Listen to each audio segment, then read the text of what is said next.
Hey, is what you got for me.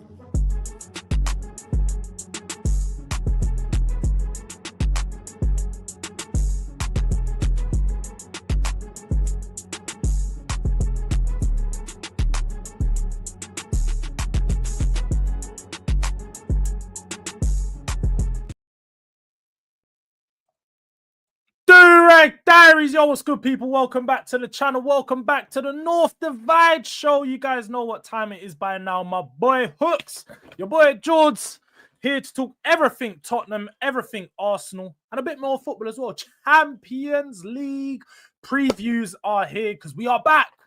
Both of us playing on the big screen in the midweek. You know what time it is, but Hooks, what are you saying, bro? How you been? Wait, what? W on the weekend to then go into Tuesday night Champions League. What more could I want as a football fan? Like, what more could I possibly want as an Arsenal fan? Certain man, they're all thinking about, what is it? Lucrative friendlies because they ain't got no midweek football. But I'm there, the champions. You get me? I'm ready, bro. Big We're both based in Spanish teams as well, isn't it? Yeah, we're both going over there. Who you man got? Athletic Club. Oh, To Bilbao. Yeah, we get to show everybody that it wasn't just a friendly. Like, we can just punch them up whenever we want, innit? You know what I'm saying? You know what? We got to return of a few Arsenal players, man like Pepe and a couple of other men as well. So Partey as well. Partey, hey, TP5's coming to North London. Shit. Yeah. We got the return, and hey, we're gonna deal with those guys. We're gonna get onto all of that stuff, people. But before you do any of that, make sure you're smashing the like button on this video. I know recently it's been looking mad on the channel. I don't really know what's going on. People have been moving stingy, but we need you guys to start smashing the likes. Be a bit more, yeah? So let's get this up to 100 likes on this video. Make sure you're subscribing to Hooks. Mods, if you can just keep spamming Hooks' channel in the chat would be much appreciated. But I'm also going to put it in the title. It's also going to be in the description, so you just can't miss it. And then away from that,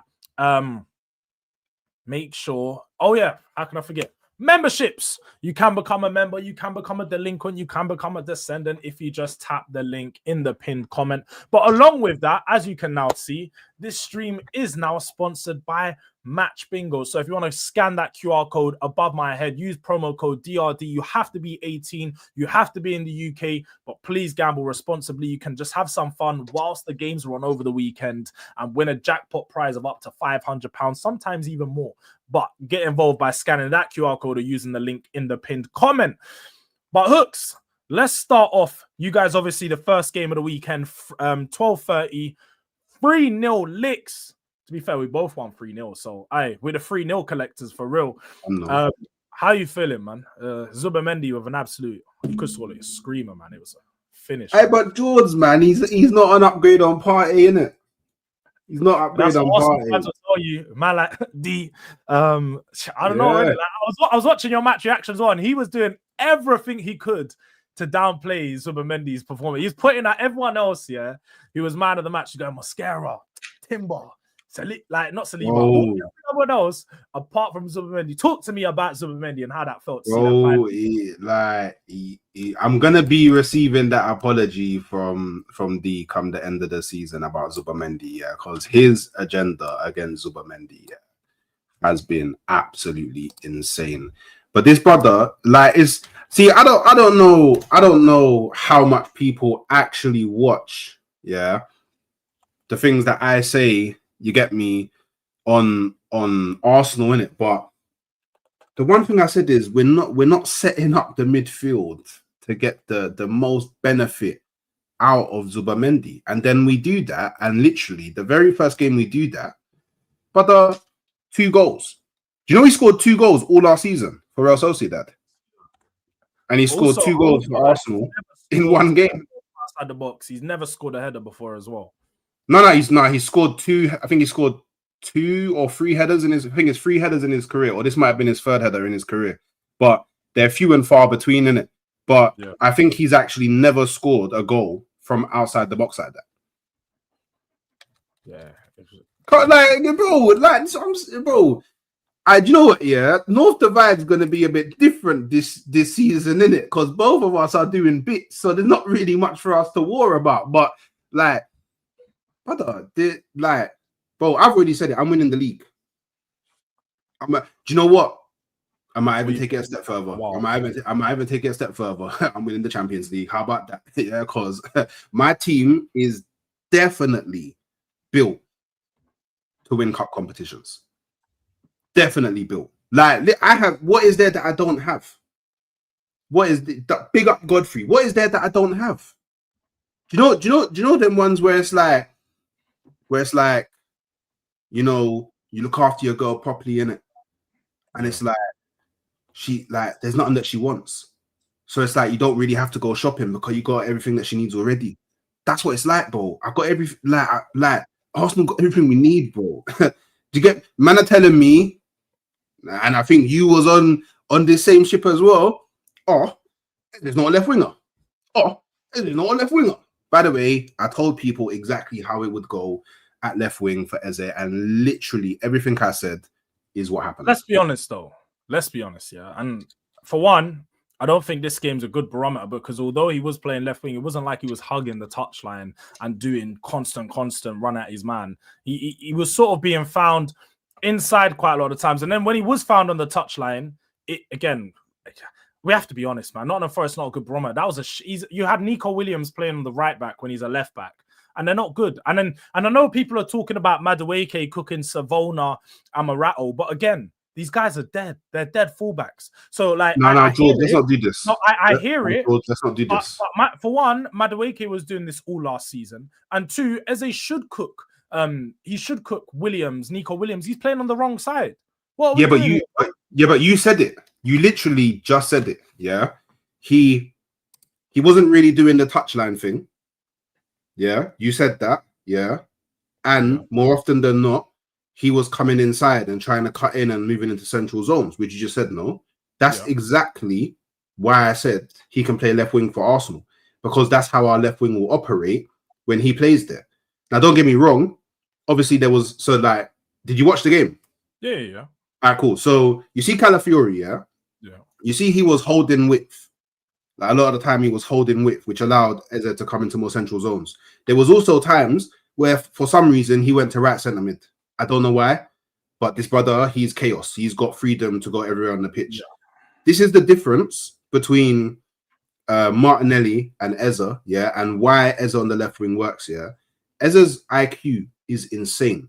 Like he knew, okay, cool, Calafiori's over there now, so I need to hold the width. Yeah. Martinelli don't know that. And then reverse, cool. Calafiori's holding the width, cool. I'll come inside. I can play closer to well, I guess at the time it was like a mixture of Marino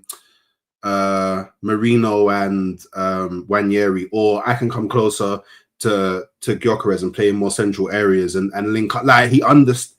Do you know what it is? You know how like some people just understand football. Yeah. Do you know what it's like? And do you know what it's like as well? Yeah, you should understand Eze at left wing even more so now, because I said to you, Xavi Simons will play left wing for Tottenham. Yeah, and I didn't watch the game because I fell asleep. I was mad tired. I fell asleep. I had it on the TV and I did that thing. Oh, it was you man not live during the game. That's why.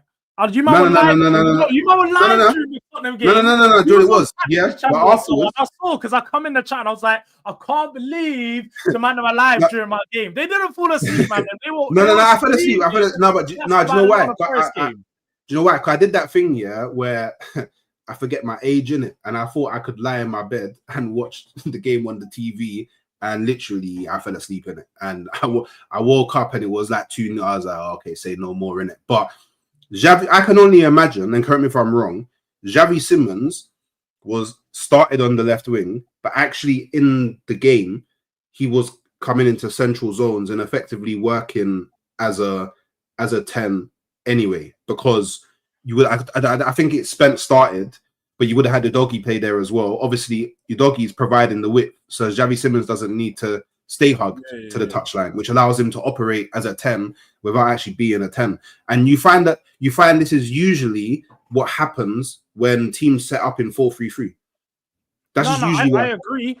But the only reason I'm saying is, and goes back to, I think D was saying this the other day, because D was going, if Eze performs in the left wing, it means he's a better left winger than he is a 10 for Arsenal. And I'm telling you, that's a fact. And I'm like, no, because he performed in a left wing for this game, and let's have it right. Like, as Ghosted put in the chat, this is the same Nottingham Forest team that got cooked by West Ham, who we just cooked, and we know West Ham ain't good. Technically, it was different. Technically, it was different. It's different because it was Ange. We're right. It was different, and we saw Ange ball was in full effect in that second half. And the one way that Eze did get onto the assist sheet, which I ain't got a problem with, he's got to do his job, was they stepped up, and it was an easy ball over the top. No. How did Eze see this? This is another. Do you know what? Yeah, it's like it was written in the stars. Yeah, you man were all saying Eze can't play left wing. Eze actually got the most left wing assist. Yeah, no. He ran to the touchline, bro. Now he ran to the touchline and he squared it into the box. No, but if there's not a more winner assist, now let's be honest though. From how quick that happened into that half, which was 45 seconds to go, 45 to 50 seconds to go happened. That was very clearly an Arteta instruction to say, look, when we kick off in the half, we're going to do a long ball down the channel. The problem is that typical Ange was stepped up and pressed you guys into the oblivion 30 seconds into the half. So he left his centre back so high up the pitch that you was always going to find those spacing behind. So it was a very easy one pass over and then a first time cross into the box, which again, he has to put that cross in. It was a very left wing assist. But I think we have to look at, yes, this is not Nottingham Forest. This is poor defending. So as to why he sort of benefited off that. But you aren't wrong. One thing I will say, and that I will acknowledge, is I think Gyökeres out of anyone. And for me, I think the one thing I picked up in that game was Gyökeres benefited off Eze starting a lot more. I saw Gyökeres and Eze doing little link-ups. I saw them doing 1-2s. I saw Gyökeres at one point. There was like a little flick on that he done down the right-hand side where he flicked it. Like, you know, the first time. Moreno. It was Moreno down the left wing. I remember he done it down the left wing, and then he started to come around. Yeah. And then there was the one time as well when he hit the post, and I was like, yo, this is what I want to see from Gyökeres. He done the 1-2, ran all the way around, like done a long way around, but then got it, rasped it again. I think Gyökeres is benefiting from having a player like Eze who can find him and actually play a pass through the lines, because Odegaard's too hesitant. But Jords, but remember, he runs like he's wearing jeans. He plays in Timberland boots. You know them one there, bro. Like, do you know what it is? Yeah, I said it in the stream. My last stream that I did before the game. Yeah, and I said basically the two things that I want to see from Victor Gyökeres going forward, I didn't even necessarily mean specifically in this game, but it would have been nice to start seeing it in this game, is okay, it's kind of difficult to explain, but if you look at Victor Gyökeres so far for Arsenal, he makes the first run, and if the first run doesn't work, he doesn't rework his run. He just okay, cool, yes, okay, cool, the ball didn't come to me, and he kind of just stops, and then you get me, moves around a bit, and then he's hoping for the ball to come again. What he needs to start doing is when he makes that first run and the ball doesn't come to him or in his path, he needs to adapt and rework into another position, which he did a lot in that game, innit? Because it's all about, for him, at this present moment in time, it's all about adapting. Yeah, because at Sporting, fair dues, yeah, he does have a bad boy goal scoring record, but if we're being completely honest, he's gonna face, like, what's the word? A lot more systemic football. He's gonna face a lot more systemic football, in it. Like, there's not really a lot of individual, but it's more like, okay, this is how teams set up. You know, he's gonna find a lot of people are gonna be man marking him. He's not gonna get as much time on the ball, so he's got to adapt to a new way of playing. Yeah. The second thing that I wanted to see from him is him, and this comes from adapting again, actually linking up with the Arsenal players more and maybe understanding more how the other players play. Because one thing that, and you've probably heard it, but Thierry Henry, when he that famous conversation that he had with Arsene Wenger about how he was basically saying Freddie Ljungberg never finds me. Like, why does Freddie Ljungberg never find me? And then Arsene Wenger basically went to him, well, have you looked at Freddie Ljungberg? Like, what's he looking at? And then it made him think, oh, I don't even understand what my other players around me are looking for. So how can I receive the ball if I don't even know where they're going? And then he obviously adjusted and adapted his game. And then that's when you started to see Henry become more of that, goal scorer, but facilitator as well. So Gyökeres just has to adapt his game. And I feel like we live in the age of the internet. Like, I feel like if Gyökeres joined Arsenal before the social media buzz, nobody would be saying anything about Gyökeres. But because it's like daily, need my McDonald's content, people are just slewing them. But by the way, Jords, he's got 3 goals in 4 games. And I know what I mean. One thing I will say is I've been someone who said before the season I expect him to score a lot of goals. But in the moment, we have to be honest. We want to cook, bro. Like, just like Verts. Like, I rate Verts, but I'm cooking Verts right now, bro. What do you mean? Yeah, but you can cook Verts. You got to do it. Like, that's all it is. But you are right. Like, he's doing his striker's job. He's getting goals. Last year, everybody he bullied the smaller teams in his league. Oh, let's have it right. He bullied all the small teams in Portugal. But you've said it for a long time. All he does need to do is bully the small teams and score the tap-ins for Arsenal to be a difference maker. And ultimately, if he just continues to keep doing that, where it's goal against Leeds, 2 goals against Leeds, goal against Nottingham Forest, starts just scoring all these small games, then ultimately you are right. He done his job to help you guys get 3 points. The only thing I will say is where, like, what we haven't seen is him be the difference maker in these games. So when I say that, I mean scoring the goal that gives you guys the lead, scoring the winning goal. You know what I mean? Like, that's when I'm going to be like, this is when it's actually starting to really click, because it's easy to be the second goal in the game when you're winning 1-0 when the game's naturally stretched. We know what that's like. Nottingham Forest are going to start to open up because they need a goal, or let's say Leeds are starting to open up because they need to get a goal. How is he going to perform, and is he going to score in these games where teams still low blocked? And just like we saw for Liverpool, for example, a lot of people are getting onto them for scoring yet again another goal in the last 10 minutes. But that's winning mentality. So that's the thing, Jords. Yeah, this is why I say Arsenal play total football in it, and Arteta's trying to coach total football. Like, he wants to. In every scenario, he wants to get something from the game. Like, Mikel Arteta is well aware that he faces low blocks, more so than any other team in it. But let's be real, most of the big teams that have most of the expressive players, when they go up against the smaller teams, they face low blocks. But for some reason, I face low blocks against everybody in it. But Mikel Arteta knows that he faces low blocks. Cool. What was his answer to dealing with low blocks? All right, cool. Let's become masters at corners. Let's become masters at set pieces. And now it's another game where, okay, cool. I was a bit caught off guard because I thought Ange would be a bit more attacking. That, like, I feel like he was reserved. That's why I feel like he lost the game. You know what it is, though? I feel like because it was only because let's have it right. In that second half, he was more attacking. But in the first half, that's the point, though. In the first half, that's the game plan, Jords. That's the game. No, I know. It, think about it, but also, wait, think of it from his point of view before you say it, but think of it from his point of view. We've been playing defensive football for a whole year. Last season, they was the team with the least amount of possession compared to everyone in the Premier League. Now they've flipped it this year, and they're now going to an attacking style. To transition into that, there was always going to be a delay. There was always going to be sort of some...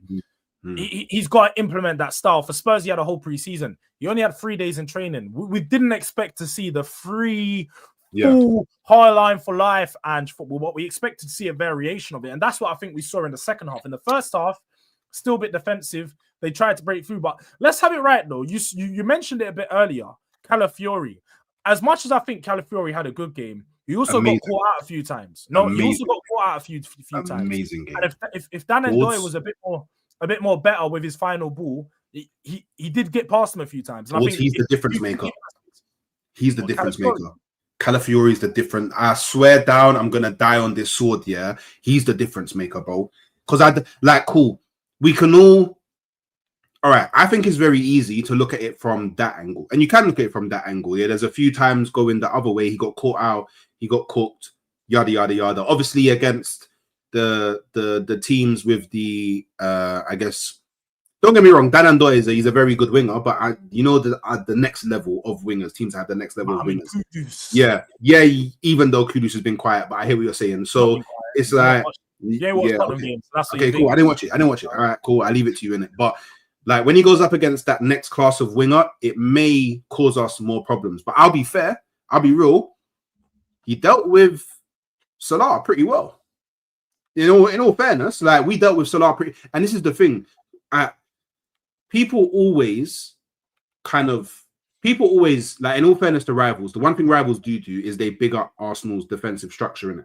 Now, I feel like Arsenal's defensive structure allows Calafiori to be the difference maker because, bro, for one, he's constantly helping the forward players get further forward.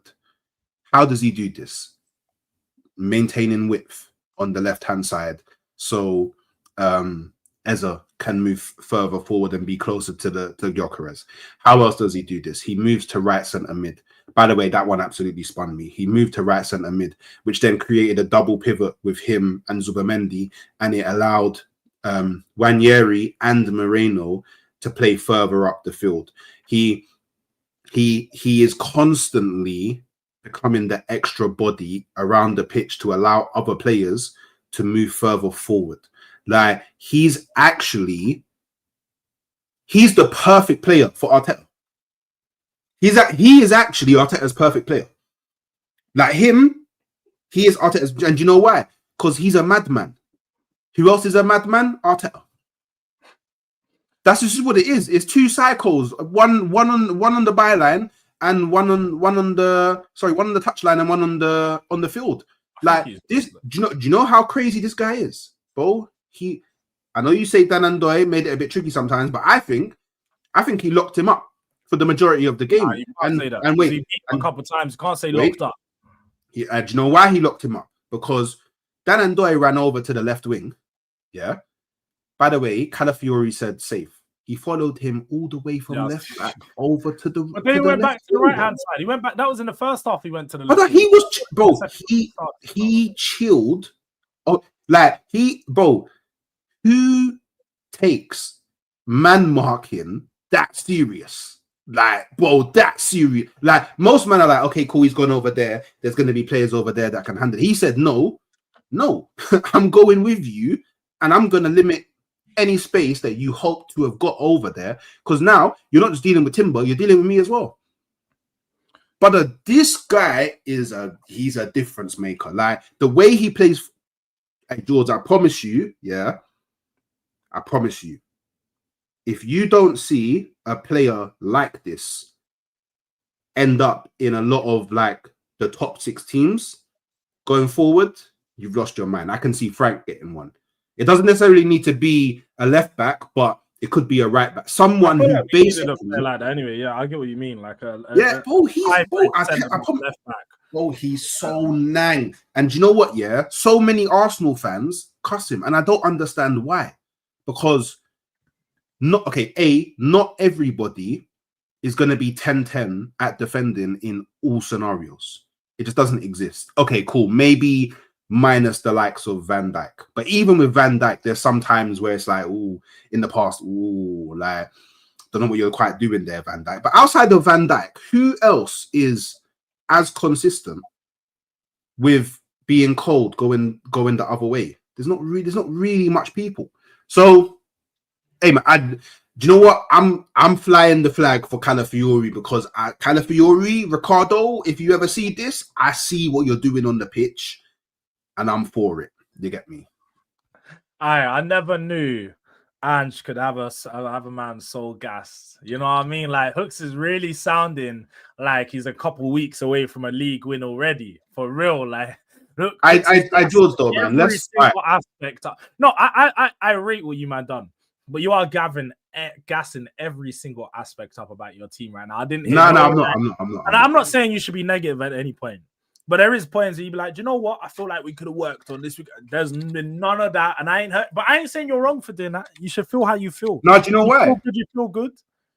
And do you know why? I could be wrong in it. I could be wrong. Yeah, like I say it a lot. I'm only human after all in it. I could be wrong. Yeah, but watching that game, because obviously you watched the game as well, so obviously you won't know as like from the perspective of an Arsenal fan, but you'll know from the perspective of someone that's watching the game. I can't remember a time when Arsenal was that comfortable from minute 0 to minute 95. There was no moment in that game where I felt like Nottingham Forest were a threat or Nottingham Forest were going to score. This is how deep it is. Yeah, their best chance came from Wood chesting the ball. Crazy. Yeah, it's mad. I was saying that earlier, bro. You'd think it's OnlyFans. Man said Wood and chest, like it's crazy stuff. Don't even know what's going on. But they were horrible. They were awful up top. And I should have shouted Wolfie to be on the show because that would have been amazing. I should have shouted Wolfie to come on because Wolfie should have answered for his crimes. Because Nottingham Forest were dreadful. I'm seeing Manuel tweet about get Morgan Gibbs-White, sit him on the bench. And I'm like, hey, yeah, I thought you always win. That's a player that you rated. I did tell you, I don't rate Morgan Gibbs-White, bro. No, I rate him. He's been he was horrible against you, man, bro. Horrible. Nah, but you know what, yeah? All right, cool. Fairs, yeah. Fairs. I know what you're gonna say. He gets have a good game. He looks forward. He tries to play. He tries to play, but he doesn't play. That's the problem. But he's an all-action player. I just really like all-action players. Like he is a high-energy, high-octane all-action player. Like he's the type of player that you want in your midfield. Like, don't get me wrong, yeah. He's okay, cool. Like obviously, man love Nottingham Forest in it. But all due respect, Morgan Gibbs-White looks different playing in Arsenal's midfield, or looks different playing in Man City's midfield, or looks different playing in Chelsea midfield, or even looks different playing in. I don't even want to hear that. He chose to stay himself, so he don't feel like that. He feels like he'll look best at Nottingham Forest. Clearly, he thinks that's the best. Okay, let me ask you a question. Yeah, do you think? Yeah, it's going to be a hard question because, truth be told, I would probably say your midfield has been like defo top 3 since the season started. Yeah, but don't you think he just operates better in your midfield under Frank than in Nottingham Forest's midfield? Because even Elliot Anderson, like they've got good midfielders. That's the thing. It's just I now wonder how much that midfield will get to shine with how Ange plays. Because Ange likes to make his fullbacks push up the pitch and come inside and operate as midfielders. So I don't know what's going to happen there, but it's cool. Like, hey, subjectivity of football. I like Morgan Gibbs-White. The next man won't like Morgan Gibbs-White. That's the thing. D is right, and this is my problem with him. His final ball is terrible. Yeah. Every time he gets on the ball and he has to play it forward, and that's majority of the times because he picks it up a bit deeper. He likes to drop in deep. He has to play it forward. He's always missing the winger. He's always missing the striker, and there's nobody ever in front of him to play it to. So I just don't think he's good enough. And I see what you see. He's all action. He gets involved in the gritty part about the game. He's going to put a tackle in. He's going to try and intercept. He's all action in that sense. But I think a team like Nottingham Forest, I've always said, is his level. He could go up a level to another team, but let's be real. If he does play at Tottenham, I said if he plays at Arsenal, he's a bench player. He's a squad player for us. He's not a guaranteed starter in our teams. I don't think he's got the proven consistent quality across the season, and especially with that final ball, because it's £60 million we were going to sign. That's more than what we paid for Xavi Simons. I expect that final ball to be clean. I don't expect you to be having bare issues when we're trying to progress the play, and you're the main problem. When I've got Sarr and Bergvall midfield, who, to be fair, have looked better for me, I would expect them to have some issues progressing the play, not Morgan Gibbs-White at 25 years old, £60 million. So I don't think he's good enough. I think he's had terrible performances since staying, and it's probably the pressure of he didn't want to stay. He wanted to go. They forced him to sign a contract. He's got a sniper rifle on him. Elijah said it earlier, bro. Man must be playing with a sniper on his chest all game. Like someone's just up there. They know he's watching, and he's just out there just performing too much pressure. The nerves are getting to him, and he's just not been good enough. But look, we spoke about it briefly there. Yeah, let's move on into the Tottenham game and a bit more about the Tottenham performance. I spoke about it quite a lot today, so we won't keep it too long because I want to talk about Champions League. But the midfield for us, obviously, we look at that Bournemouth game and the midfield was dreadful, isn't it? They played for our midfield like nothing else. Thomas Frank went out there and he said it on record to say that I watched the Bournemouth game back and I thought it was dreadful. We need to make changes. And he made those changes going into this game. Started with Bergvall, started with Sarr, went with Paulinho, who, do you know what? I've seen some people, Spurs fans as well, complain about Paulinho, but he's been class. Like, I said it to D before we signed him. I think this is the number 6 signing that we've missed. Not had a player like him since Wanyama. We need someone to break down the game. And even in that game against West Ham, yeah, they didn't create too much chances, but every time they were trying to go beyond our midfield and, you know, break through our defense, he's that one line in front of the defense that just sweeps up most tackles, most duels, I think, across the league this weekend yet again. And I think we're going to see that across the season. He's going to have the most tackles, he's going to have the most duels, most interceptions, because he's just... Pause, but he's an eater, bro. He's an eater in midfield, bro. Man just eats up the field. He eats up everything that gets played through. But Sarr and Bergvall as well, class. I said it in pre-season. I actually think this is going to be Sarr's best season in a Spurs shirt. I think he's going to score a lot of goals. Like, I think he's got an outside chance to score 10 plus goals this season, because he just seems to be an attacking threat, whether it's with his head, whether it's with the ball at his feet. He's starting to make those sort of marauding runs into the box, trying to arrive late. A typical. I think that's because of the manager. Exactly that. Do you know what? Yeah, like, cool. I don't think that there's too much issues with the way that Ange plays football in it. Like, I think he promotes attacking football, which we all want to see, right? Yeah. But don't you think what he does with the fullbacks actually limits the midfielders being midfielders? Way too much. That's what our biggest problem with him was, is that he compacts the midfield and puts 2 inverted players into the number 10 space. So the number 10, when he's looking around, he's got 3 players next to him, like, in his position. So if he wants to pick it up in the pockets, he's already got a player in that pocket over there. There's a player in that pocket. You're limiting the amount of space that he's got to work with. Now that in the Frank system, you've got a 6, and then you've got an 8, and then you've got a 10. You've got somebody that's going to be playing right behind the striker. The 10's always operating in that role and has that space to then run in behind. And then when you actually have Xavi playing that 10, and then you can have the 8 sort of doing the overlapping running in behind, it's even going to be even more dangerous. But your left wing, just accept it, bro. He's not. The thing is, this we have to remember, just accept is it, bro. At this moment in time, Xavi's the best player on the left, and he's our best number 10. So if you want to go up against a team that has a robust midfield where it's going to be a bit more physical, and we know where we're stronger, you start Xavi on the left so you can put another midfielder in there just to shore ourselves up. That's all that we done. We put 2 guys with legs in there, and Sarr and Bergvall, to run around, because Souček and James Ward-Prowse haven't got legs, bro. We always knew it was going to be a problem with them. So we just crowded out all the space they did have, and whenever they tried to progress and build out, they couldn't. So I think Frank's just going to consistently make those changes. Games we have. I said the 4th or 5th Ayew brothers. Bring up Brian and Bremo, the 3rd Ayew brother. But you know, that's what I was going to talk about with Thomas Frank. What we're starting to see is those goals that Mbeumo scored, those goals that Vissa scored. We're starting to see Spurs get those cutbacks, sort of arriving late onto the edge of the box, building it into that wing, and then cut it back. And I know there was a lot of crosses in that game. There was a lot of crosses, and I think it would have suited if we started Richie or Kolo Muani. Some questions regarding Tel being up top, but I think as the game... forgot you had Kolo Muani, you know. I saw you and Elijah talking about it this morning. Yeah. And I was like, oh shit, they got Kolo Muani. Like, I just completely forgot that you signed Kolo Muani. Do you know what? Yeah, we could be seeing our first North London title race. You know, we could. You know, we people. This is what I'm gonna run for that one. Don't believe me. I'm a true liar.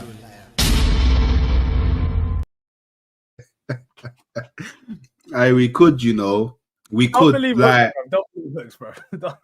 Nah, we need to do something mad for the North London derby, you know, because both our teams are moving mad. I can't lie, both our teams are moving mad in it. But look, at the end of the day, you know, this is probably the way you've started off this season is how you would have wanted to see last season start. And now, because you've started off the season in this way, I guess your fan base can be more vilified in the fact that, like, you was right to have, like, the standard of, okay, cool, he's got to go. Yeah. because you're now witnessing with not really too many changes, because there's not really that many changes in the squad. To be fair, four signings. There's not really that many. Like, hasn't played. So like what you've been able to get out, like what Frank has been able to get out of these group of players this early on in the season, it's only upwards from here. Like, don't get me wrong, like I obviously, I'm naturally someone who's just more gassed than anything. So if I was you right now, I'd be super gassed in it. But I would understand if Tottenham fans want to like temper their kind of gas up until maybe game week 10. But I think by the time you get to game week 10, you'll kind of have a good kind of footing on, all right, we're going to end up here, or this is how the season's going to go. And I guess a good way to go, you man got Villarreal in the Champions League. Yeah. Now, wait, are you home or away? Home. So now you're going to get to see what Frank is like in European football, because this is Frank's first, well, obviously aside from the Super Cup, this is his first time in a European competition. And I'll be real, he gave a very good account of himself in the Super Cup. Very good account of himself in the Super Cup. So I don't know, like, what are you, Tuesday or Wednesday? Tuesday. We're tomorrow, man. Same as you guys. So you're tomorrow like me. We ain't got to wait too long. We're getting it out of the way straight away. You guys are the 5:45 kickoff, which I found strange. I was looking at it yesterday and I was like, you man at 5:45. You man kick off at 5:45, bro. I'm pretty sure you might kick off at 5:45. We kick off at 8 because there's bare games in it. You have to remember the first couple of weeks of champs. They do some weird fixtures, bro. But yeah, no, like, you're not lying. I think, yeah, we need to. I'm trying to hold up. Like, I'm gassed, but I'm trying to be hesitant with my gasses because I do want to wait till we get to game week 10. I do want to see us against some bigger teams, against some teams where we don't present some solutions, some teams where it's a bit harder, it's going to be a tough game. I need to see us like lose another game. Not saying I want to lose, but if we lose again, what's the reaction? You want to see how you react. Yeah, all of that stuff. Like, I just need to see us go through the motions. But you'd rather not lose, because 100%, if you could win all your remaining games. I want to win all my games, but ultimately we are going to lose. And I just want to see the reaction off the back of maybe a worse loss or an actual loss that wasn't as bad as the Bournemouth one. Maybe a game where we should have won and we just got hard done by not finishing our chances. You know what I mean? Like, I need to just see the reactions through these different scenarios, and then I can be more confident as to how it's going to play out through the season. But I think we're going to be very hard to beat. We're like you guys at the moment. Only 1 goal conceded in 4 games, 3 clean sheets. We look very good defensively. Romero and Van der Ven, honestly, like, at the end of this season, they might be up there as the 3rd best partnership in the league behind, Liverpool's and yourselves. So just on that though, just really quickly on that, can we just rate Arsenal? Because obviously you've got 3 clean sheets. But if we look at who you've played and who I've played, the fact that I've got 3 clean sheets is mad. Who have you played? Man United at Old Trafford, Leeds at home, Liverpool at Anfield, and Nottingham Forest at home.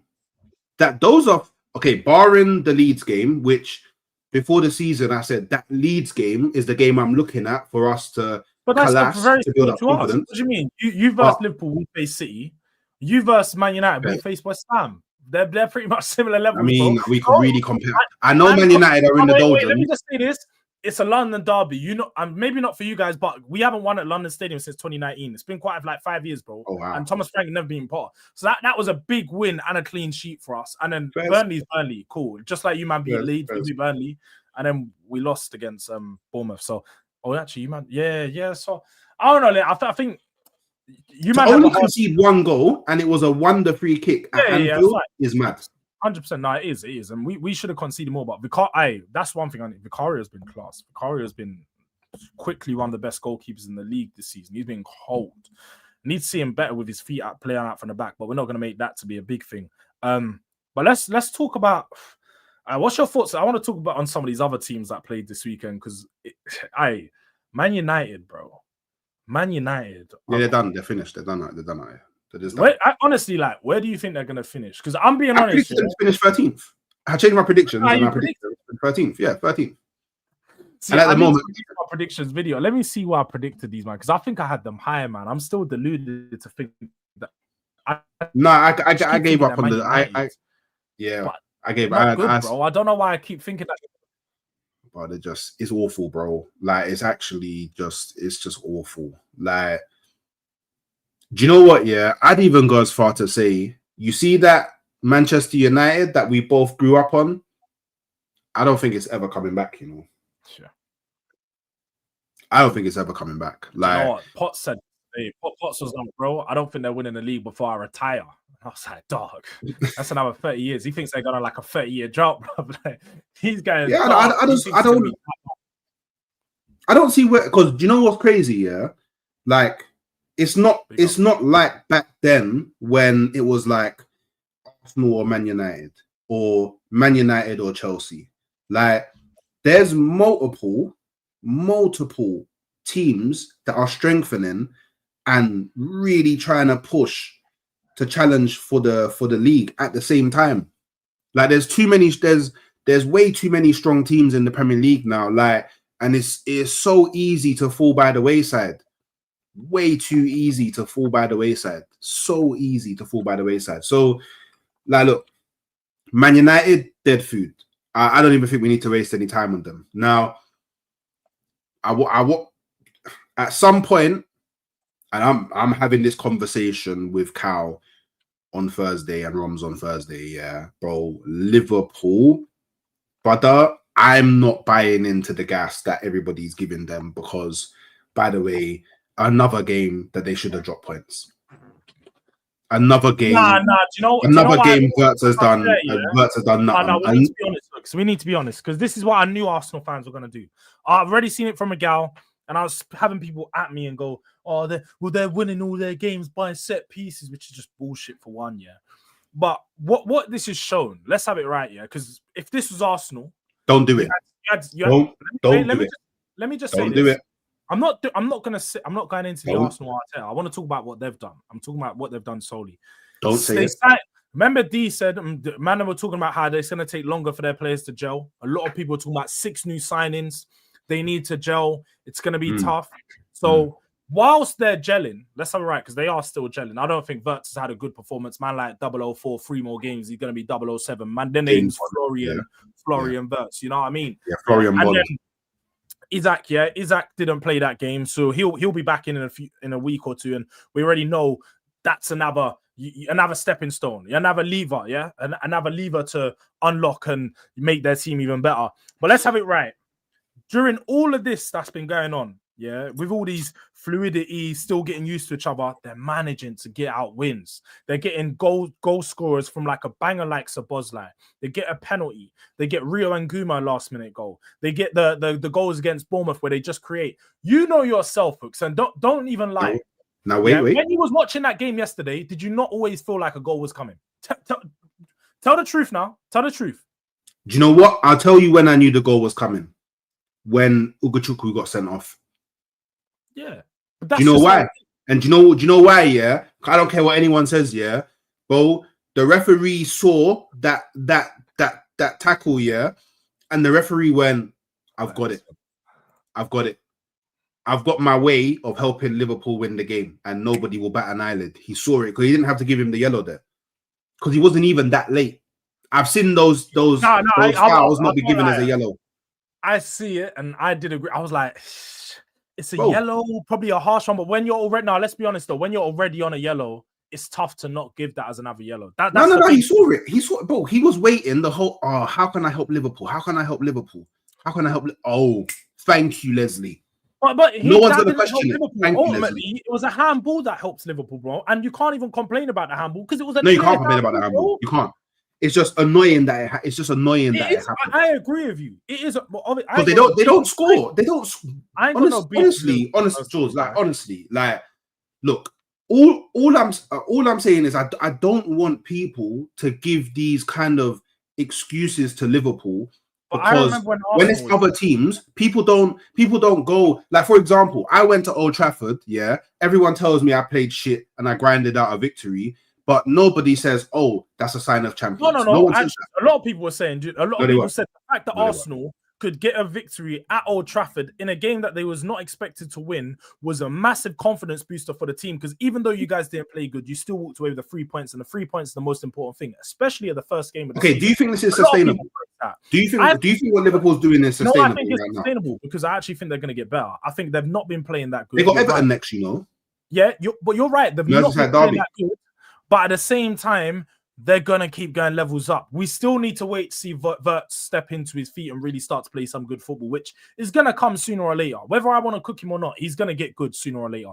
Eventually, He's coming into the team. Salah hasn't even got into first gear, let alone second, bro. Salah's been terrible this start of the season, and usually this is when he's at his best. So they're three players that are all world-class ability that are all yet to start to perform. Kirk he's been shit, bro. I can't even lie. Kirk has. See, this is the thing, yeah. Do you know what the difference is between? Do you know what the difference is between this season so far and Liverpool last season? Yeah, Liverpool last season, you would say they're playing a bit more like conservative. They're conserving energy and they're breaking away when they need to, and Slot's kind of calmed down the heavy metal football, and they're basically, because last season a lot of their games they won by small margins, so it's kind of exactly the same.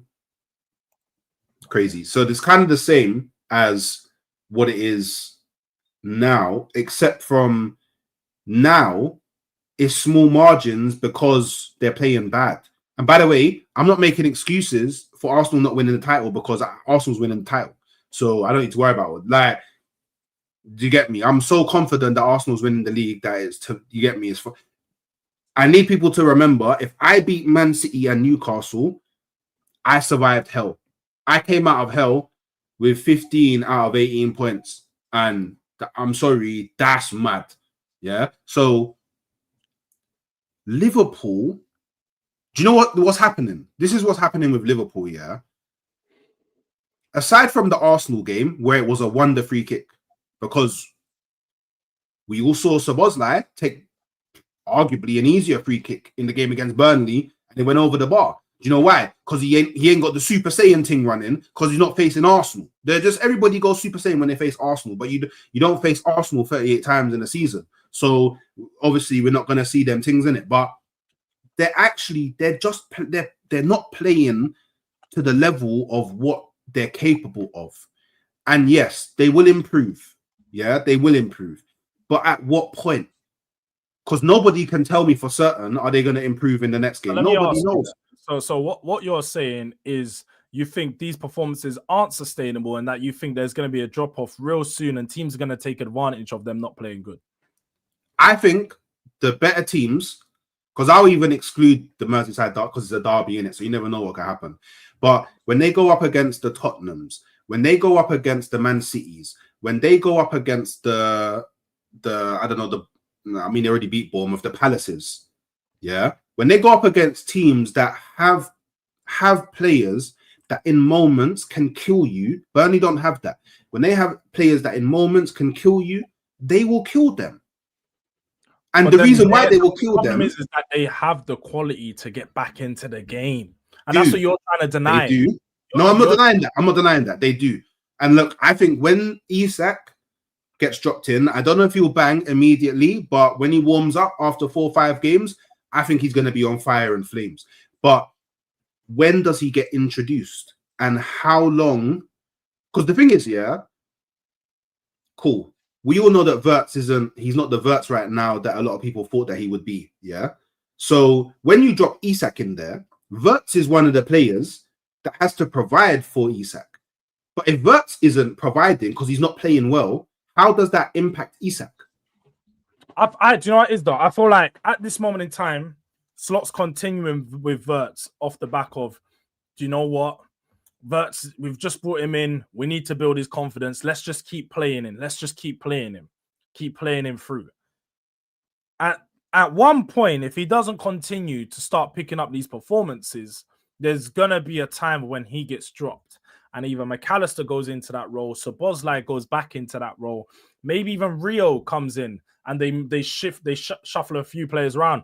Maybe you go 2 up top and you throw Ekatike and Isak in there.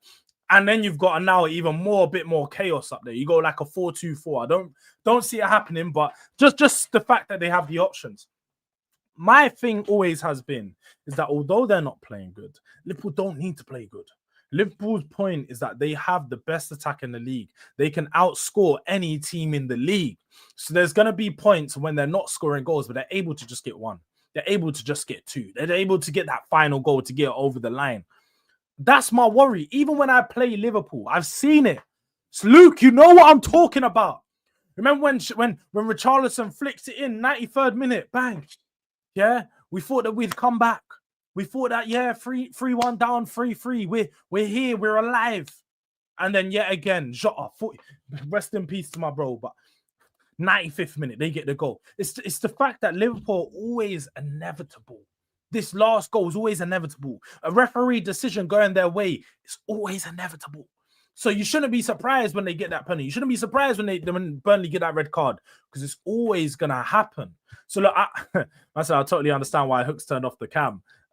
What do you mean, Prem? Are you trying to say that, like, as an Arsenal fan, you think that because they've been performing bad, that it's going to be consistent? If you think that, being deluded. Anybody that thinks that is being deluded, and if you try to, George. I'm not saying this is you. I'm not saying this is you. I'm just saying in general, yeah. No, but I need to ask you though, why? Because I think, cool, I hear what you're saying, yeah, but I feel like let's just be a bit balanced, yeah. So let's play devil's advocate, yeah. Why is everyone just assuming that it will get better? Because I'll give you a perfect example. Last season, Man City, everyone just kept on saying, "Oh, it's going to get better. It's going to get better. It's going to get better." They were missing their most important player. Liverpool ain't missing nobody. The biggest thing is that Liverpool actually still have a lot of good performers. The only bit where it's not clicking is in the attack. Why is it not clicking in the attack? Because that's the place of the pitch where they had the most change up. They're now starting attacking lineups that they didn't have last year. You now got 3 new. The attacking lineup is better than what it was last year. It is, but you have 3 new players. Remember when I told you, Hooks? Remember when I said this in the summer? Too many chefs in the kitchen, and people tried to cook. Yeah. I said it. So now they're gonna add another chef. They're adding another head chef. That's why there's a problem at the moment. Is you've got a lot of guys that are used to having loads of ball. Wirtz is used to being the main creator. Salah's used to being the main creator. Now they're both having to share the ball. They're still not used to having this much less of the ball. So they're having to just create with what they got. And usually Salah's getting the ball constantly. I think Wirtz is finding out like how physical the Premier League is. Yeah, the league learning. is. And he's learning how physical the league is, and he's gonna have to adapt to that. Do you know what it's very similar to? Do you remember when Arsenal brought Martin Ødegaard on loan? Yeah, I remember that. And obviously, because everyone was like, obviously at the time, everyone was like, okay, we all know who Ødegaard is. Like, he was the wonder kid, but obviously for whatever reason didn't work out at Real Madrid. But he's been doing okay when he's gone on loan to Vitesse and when he's gone on loan to Sociedad. And everyone could look at him and be like, you know what, he's a baller, yeah. But even when he first came, he was like, oh damn, like, yeah, this league's not a joke. Like, there's no Heidenheim in the league, bro. Do you get me? There's no Heidenheim in the league, bro. Everywhere you go to, the team can beat you. Everywhere you go to, the team has quality players. Everywhere you go to, the competition does not drop. It's not like that in the Bundesliga. It's not like that in the La Liga. It's not like that in the Serie A. And Wirtz is finding that out. And it's not even just Wirtz. A lot of players that move from foreign leagues to the Premier League, they find that out, especially if there's someone. That's the first thing they say, man. That's the first thing they say. Yeah, so like, look, physicality of the leagues too much. This might, do you know what? This might just be Liverpool's rebuild season. Do you know what I mean? Which is strange because they won the league last season, but this might just be their rebuild season, and then next season they come on fire and flames. Do you know what I mean? Like, do you know what? Yeah, Real Gem says it. Yeah, the game just bypasses him at the moment. Just bypassing him at the moment. Do you know what it is though? I felt like against who was the last game that they played? Against to be fair, and was it not Bournemouth? The second game of the season, which was trying to think. I can't remember the opponent, but there was the second game of the season and against you, man. I actually thought Wirtz was all right. I thought Wirtz was a bit more positive. He was looking to get on the ball. He's demanding it in the spaces, and he was actually trying to shoot. He's trying to create. But the problem in that game again yesterday was every time we got on the ball, he lost the ball 20 times yesterday. Like that's no joke, bro. Man lost the ball 20 times. His Jules one was like 3 out of 10. He was poor. He was brought in to be the difference maker in a game like against Burnley. In these games where you get a low block, you need to break a team down. That's what you get a creator for. That's what you get a Wirtz, a Cherky, a Xavi Simons, a Cole Palmer, an Eze. That's what these guys are made for. They're made for these games against low blocks to find that pass and unlock a defense. He hasn't shown that ability yet. Now, I think, and someone said it on Midday Live, that in the Champions League, I think he'll actually perform. I think when he goes into the Champions League, it's a lot slower. He can build in. It's a rhythm. He's used to playing these teams. He's going to work into that. But in the Premier League, it's going to be tough. And I think it might be another month or so before we start to see Wirtz play some of his best football, because he's looking nowhere near it. But Reform says, just joined.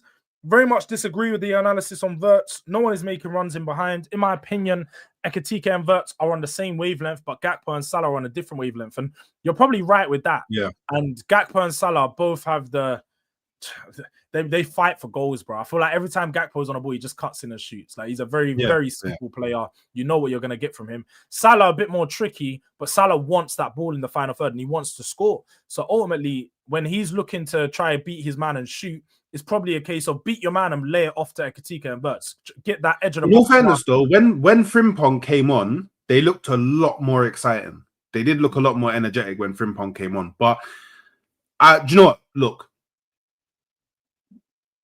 when you watch Wirtz play for Liverpool, you can see that there's a player there. Like you can see it. You can see there's a player there. I think it's. Do you know what I think it is? And do you know what? Do you know what Liverpool probably should have done? They should have let Wirtz take the penalty. You remember when Arsenal let Havertz take the penalty as well? Yeah. They probably should have let Wirtz take the penalty just so he can get that cheating off his back. 93rd minute, man. That's the only thing is 93rd minute, not having the best game. Do you really? And to be fair, I think Wirtz got taken off by that time. But he did it. Yeah, he was off. He was off. Yeah. Even so, 93rd minute, I don't think. Salah's actually, Salah's not giving it to anyone, is he? Yeah, Salah's on the thing of, bro, this is my goal. Salah's not scoring goals this season, bro. He's on a stat padding thing. So that's what it is, Luke. Imagine he missed it. That's what we need. That would feed the streets, you know. Wirtz missing a penalty in 93rd minute. That would have fed the streets, bro, for the next couple of weeks. I'm not gonna lie.